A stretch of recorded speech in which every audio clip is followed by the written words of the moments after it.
The reed adapter has finally showed up.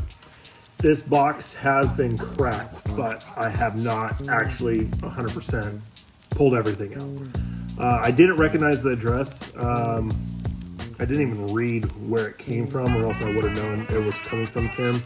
But the Legacy jet ski performance kind of threw me off. But once I opened it up, I was like, oh, yep, I know what this is. So kind of wanted to film some stuff, show you guys in the near future what it's gonna look like. I believe this one is still technically considered a prototype. I know I'm not the first person to have one of these, but Tim wanted to mail one out to me. I have a 2.0 that we're building a piston port for, and I wanted to put one on. This piston port will have water injection, and it will have total loss between the TCI kit from Don Thurn and Zealtronic from Baru. So let's open this thing up.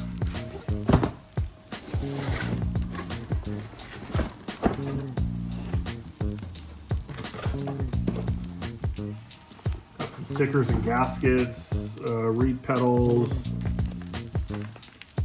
bunch of goody stuff. Gaskets look pretty good.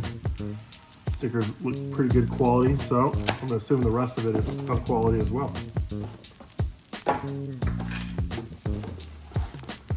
Packing peanuts and the manifold and the reed adapter.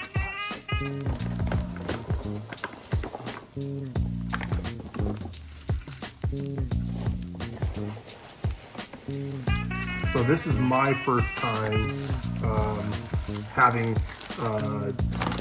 the Johnny, or the Daddy-O, I'm sorry, not Johnny-O, Daddy-O. This is the first time I've had one of these in my hands. I've had the Gookie one, Gookie or Goki, however you want to pronounce it. I've had 2 or 3 of those in the past. They do idle really, really well, but the performance, aspect of it, if from a stock piston port to a stock reed, the reed motor just made way more power, and I think that's why, per se, the Goki or other adapters back in the day, they didn't really take off. Talking to Tim over the phone, he's made some changes from his original one to this one, and I want to say this is the 3rd rendition. So he's even still perfecting, making more power and more reliability for us piston port owners. So let's open this thing up all the way.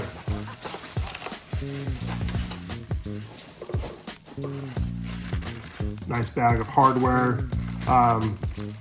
Tim was telling me that all of the hardware is going to come pre-Loctited, so there's no misuse of it or people not installing it correctly.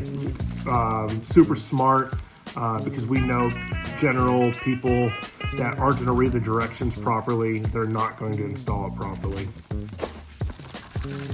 So it looks like these reed cages already have reeds on them, so I don't know if these ones over here are just different design pedals, or what's going on. I'll have to get in contact with Tim, or maybe they're just replacement pedals. Just crazy how tiny these things are compared to like a stock OEM reed. I'll pull one out of this engine real quick. So here's an OEM 550 reed cage versus Tim's, which, size in this case hopefully isn't gonna show that size makes power. Hopefully something tiny comes with a big bang in the box. So I'll open one of these all the way up.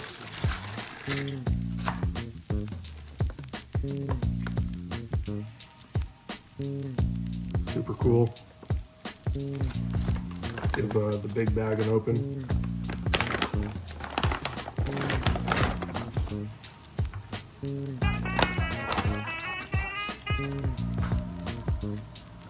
It's crazy where 3D printing has taken us in our industry. I've done plenty of videos in the past of companies making full product in 3D printing. This is not the first 3D printed intake manifold that I've seen, but this is the first 3D printed intake manifold that a manufacturer has asked me to run. Other ones in the past have just been mock-ups or renditions, double check angles and just stuff like that. But it's insane that this has already been proven to run on jet skis, and I think they're right around the 1 year mark. I could be wrong, maybe it's been a little bit longer than 1 year, but just crazy how long something like this is now lasting on a jet ski. So super cool. I'm extremely excited to give this a go. Here in the next couple weeks or months, I will show the complete engine together, post some pictures and videos of it. And believe it or not, there's already a set of reeds in here. So Tim must have sent me some sample reeds of other things to try and see what I think. Yeah, see, I think this one's more of like a dual stage reed versus this is a single stage reed pedal. So he's got some stuff for me to try, and we'll get back with you guys next time.